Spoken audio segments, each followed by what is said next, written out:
महाकुंभ 2025 के अंतिम अमृत स्नान के दौरान नागा साधुओं का अद्भुत प्रदर्शन श्रद्धालुओं के लिए आकर्षण का केंद्र बना।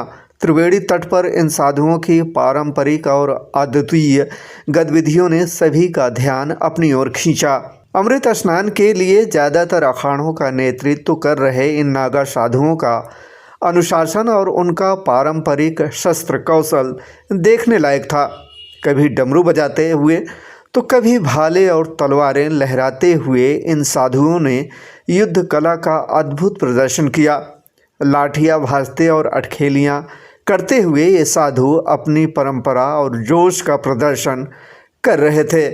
बसंत पंचमी के अमृत स्नान के लिए निकली अखाड़ों की शोभा यात्रा में कुछ नागा साधु घोड़ों पर सवार थे तो कुछ पैदल चलते हुए अपनी विशिष्ट वेशभूषा आभूषणों से सजे हुए थे। जटाओं में फूलों की मालाएं और त्रिशूल हवा में लहराते हुए उन्होंने महाकुंभ की पवित्रता को और भी बढ़ा दिया।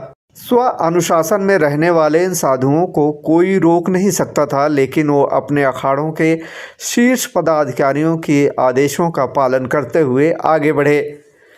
नगाड़ों की गूंज के बीच उनके जोश ने इस अवसर को और ख़ास बना दिया। त्रिशूल और डमरू के साथ उनके प्रदर्शन ने यह संदेश दिया कि महाकुंभ केवल धार्मिक आयोजन नहीं बल्कि प्रकृति और मनुष्य के मिलन का उत्सव है। शोभा यात्रा के दौरान मीडिया ही नहीं बल्कि आम श्रद्धालुओं के मोबाइल के कैमरे भी नागा साधुओं को कैप्चर करने के लिए हवा में लहरा रहे थे।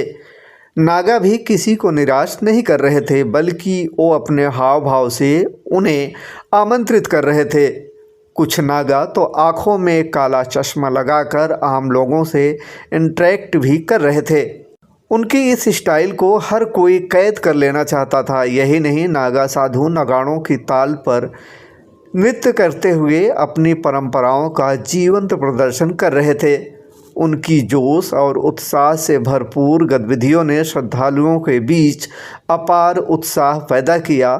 जितने उत्साहित नागा साधु थे उतने ही श्रद्धालु भी उनकी गतिविधि को देख मंत्रमुग्ध हो गए।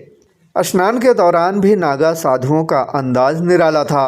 त्रिवेणी संगम में उन्होंने पूरे जोश के साथ प्रवेश किया और पवित्र जल के साथ अटखेलियाँ की। इस दौरान सभी नागा आपस में मस्ती करते नजर आए। पुरुष नागा साधुओं के साथ ही महिला नागा सन्यासियों की भी बड़ी संख्या में मौजूदगी रही। पुरुष नागाओं की तरह ही महिला नागा सन्यासी भी उसी ढंग से तप और योग में लीन रहती हैं। फ़र्क सिर्फ इतना होता है कि ये गेरुआ वस्त्र धारण करती हैं, उसमें भी ये बिना सिलाया वस्त्र धारण करती हैं। उन्हें भी परिवार से अलग होना पड़ता है। खुद के साथ परिवार के लोगों का पिंडदान करना होता है, तब जाकर महिला नागा सन्यासी बन पाती हैं। जब एक बार महिला नागा सन्यासी बन जाती हैं तो उनका लक्ष्य धर्म की रक्षा, सनातन की रक्षा करना होता है। इस महाकुंभ में हर कोई इनके बारे में जानने के उत्सुक आ रहा है। नागा साधुओं ने अपने व्यवहार और प्रदर्शन से यह संदेश दिया कि महाकुंभ केवल धार्मिक अनुष्ठान ही नहीं बल्कि मनुष्य के आत्मिक और प्राकृतिक मिलन का उत्सव है। उनकी हर गतिविधि में महाकुंभ की पवित्रता और उल्लास का अद्वितीय अनुभव झलक रहा था।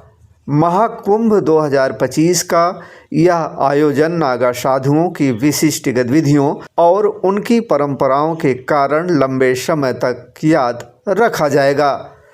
आकाश श्रीवास्तव, थर्ड आई वर्ल्ड न्यूज़, कुंभ नगरी प्रयागराज।